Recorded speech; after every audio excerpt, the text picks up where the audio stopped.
And now the floor goes to Petr Havlík, Program Director at International Institute for Applied Systems.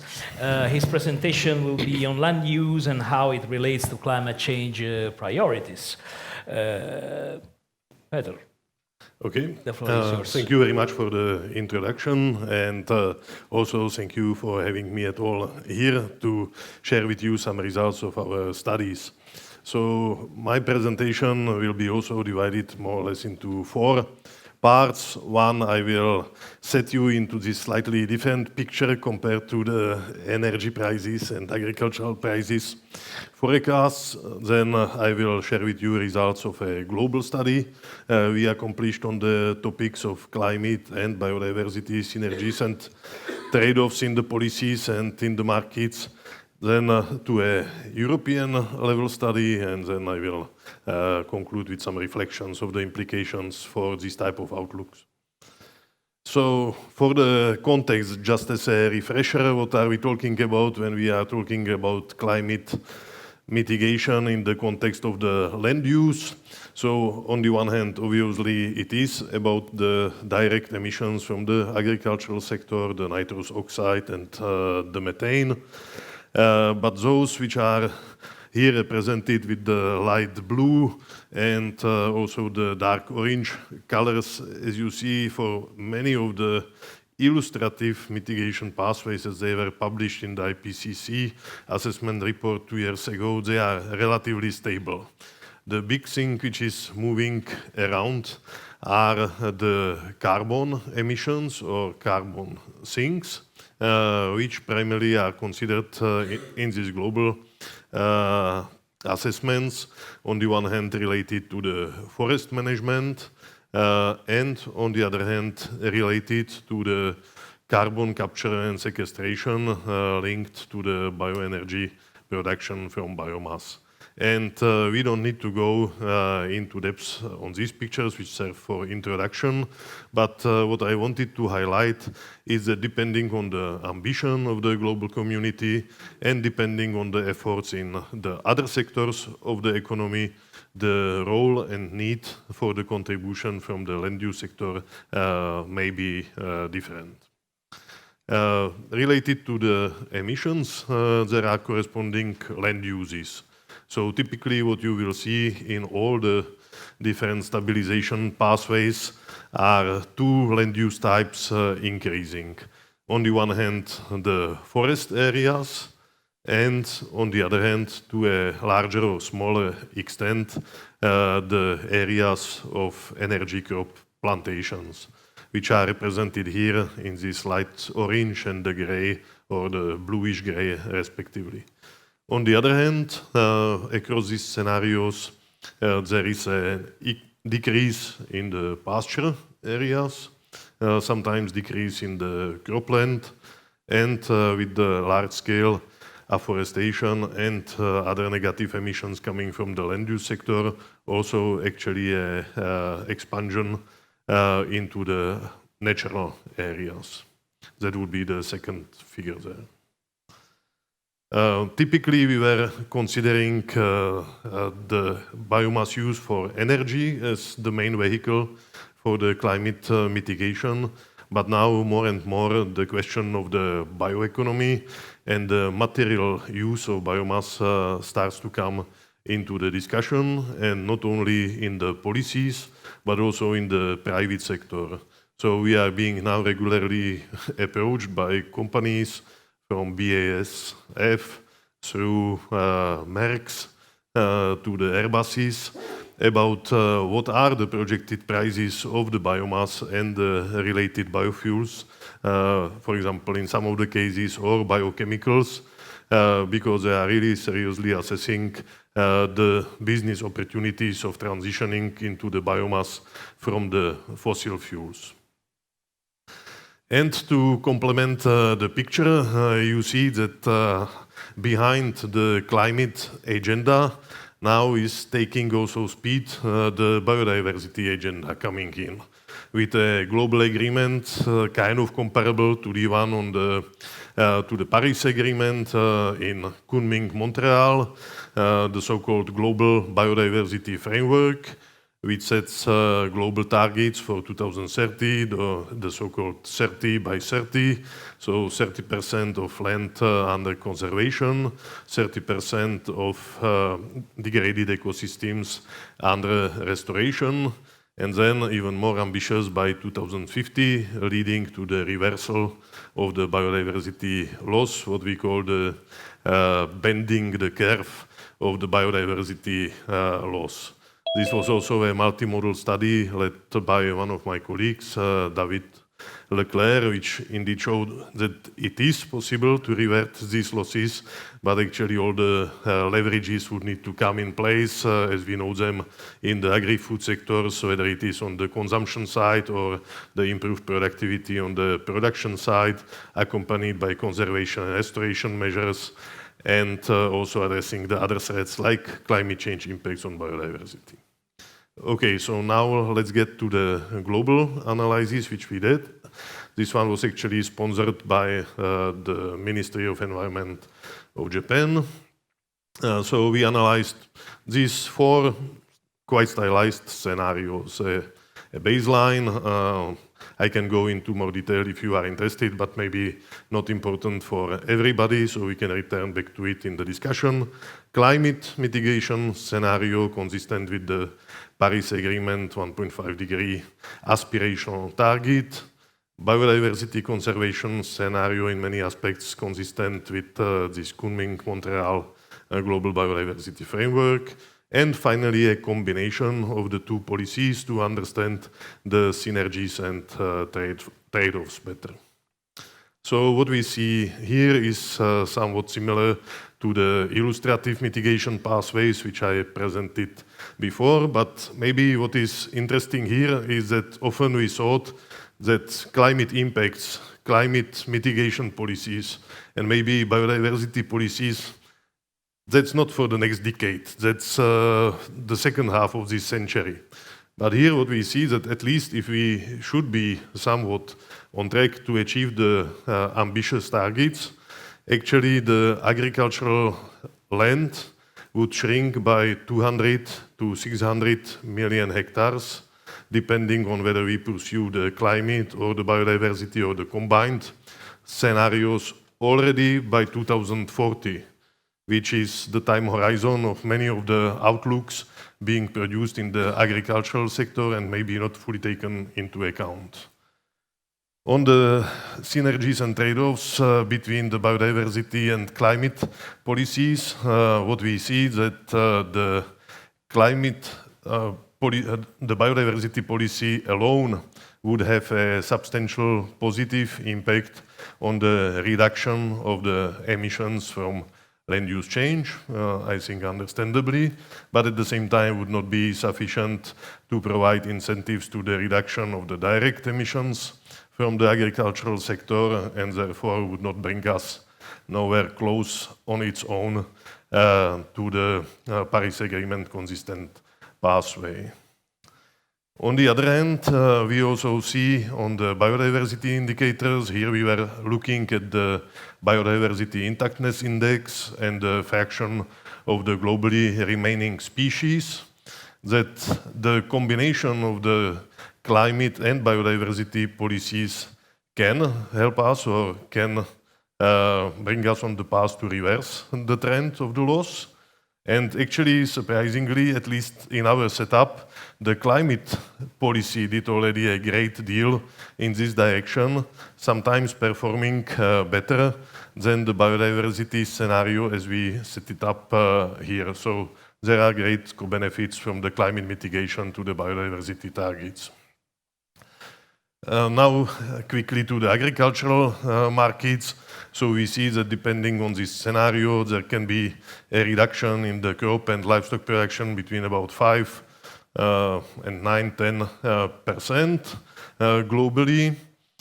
And this would have impact on the agricultural prices. By 2040, we project that climate and biodiversity policy individually would contribute about to a 10% increase each of the prices, and actually the combination would have kind of additive effect, so we are somewhere at plus 20% in terms of the agricultural prices.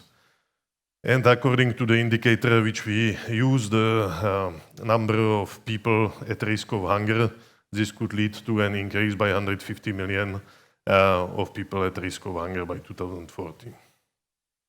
Okay, now to the EU level analysis, which was sponsored by the European Commission, Directorate General for Environment, but actually led to a great collaboration between also the Directorate Generate for Climate Action, and we got also very good contribution from DG Agriculture. The project was called BioClima. The technical report is now published and available on the website of the European Commission. And here we again analyzed very similar set of scenarios, but grounded in the European context. So we used the climate and energy reference scenario as the baseline here. Then we looked at the decomposition of the climate policies consistent with the Fit for 55 package and decomposition into the biomass component and the land use sequestration component. And finally, biodiversity scenario, where we tried by then to guess what the nature restoration law would be, because by then, when we applied this study, the nature restoration law was not fully accepted yet.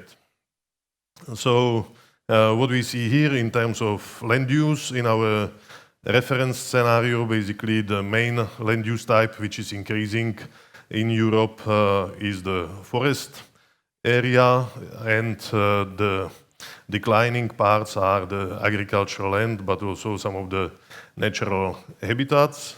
Then the focus on carbon sequestration in the climate policy leads to further increase in the forest area, but relatively marginal, and the same trends on the other land uses. But when the biomass comes in play, actually we have a reversal of the trend in the cropland decrease, and cropland substantially increases, even reducing a bit the expansion of the forest. And the results are similar also if we implement the biodiversity conservation policies. On the greenhouse gas emissions, here what is interesting is that actually it is only the scenario which is focusing on the carbon sequestration, which manages to limit emissions of carbon from the forests compared to 2020. And we see actually an increased carbon sequestration on the agricultural land, mostly also because we assume that the additional energy crops are mostly implemented as perennial plantations. The impact on biodiversity, also we are using slightly different indicators here for Europe than in the global study. We actually find similar results. So in the business as usual scenario, we see a decrease by about 5% in the suitable habitat for the biodiversity protection. But already the climate policy focusing on the carbon sequestration leads to a reversal, and actually the strongest increase in the suitable habitat by some 4%. And this is more than half of what is achieved in the integrated scenario when also the biodiversity policy is included, which is the blue line.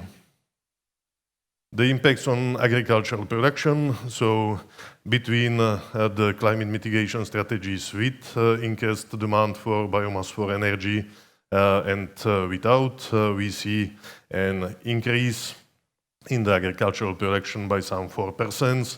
This is mostly because of the perennial production of the crops for energy on the agricultural land. And with the conservation scenarios, we see about a 4% decrease compared to the other scenarios in the production. And finally, the impacts on agricultural prices.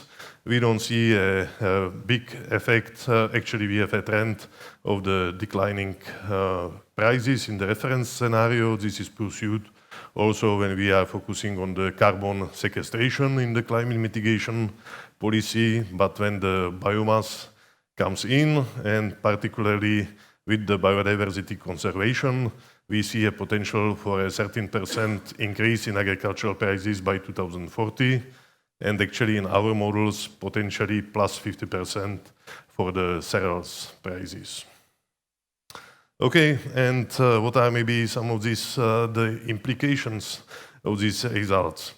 So indeed, at the global scale, we see that according to the UNEP GAP report in 2023, and I assume the results would be quite similar also this year, and also according to the global stocktake of the UNFCCC, we see that the current policies, which are often the central assumption of our baseline and outlook scenarios, basically we are getting nowhere close to the 2-degree or not at all 1.5-degree targets on the climate mitigation. According to these targets, we would need to reduce the greenhouse gas emissions by at least 27% across the economy, while even with the current commitments, we are increasing emissions by 2030 by about 1%. Similar situation in Europe. Even the ambition is right. The targets for 2030, 40, which were just published in February this year, are potentially bringing Europe on track with the climate law, stating the climate neutrality for 2050. But the current measures and even the additional measures leave us way beyond this target. So while with these measures we would be able to achieve only about 50% reduction by 2040, according to the target we should achieve a 90% reduction by 2040.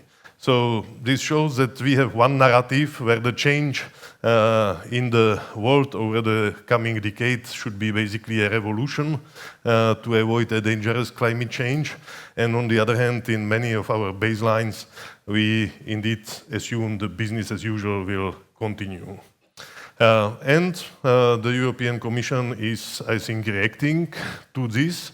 In March of this year, there was a little communication published as a reaction on the European Environment Agency report on the climate risk assessment for Europe. And in this communication, it was stated that one way how to support better policy making should be that the baseline climate scenario should not be no climate change, as it is still most often the case in our assessments, but should be consistent with the so-called RCP 4.5, which actually is consistent with an increase of the temperature by the end of the century by 2.7 degrees Celsius instead of maximum 2 degrees. And this is the last slide.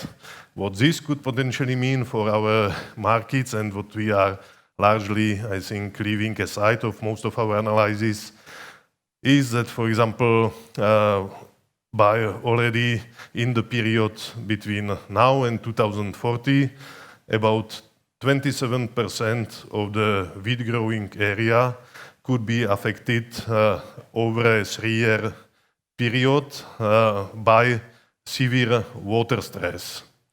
And this is a doubling compared to the 12% of the area affected with this severe water stress over the period 1960-1990. And unfortunately, if we don't manage to reverse, it would be between 2040 and 2070 already close to the 50% of the current wheat growing area affected. So I think that we have to think also how to mainstream these aspects into our analysis. Definitely it does not sound consistent to, on the one hand, assume no climate mitigation, and on the other hand, also not assume any climate change impacts. Okay, thank you for your attention. Thanks to Peter Havlik. Also, please take the seat for the Q&A session.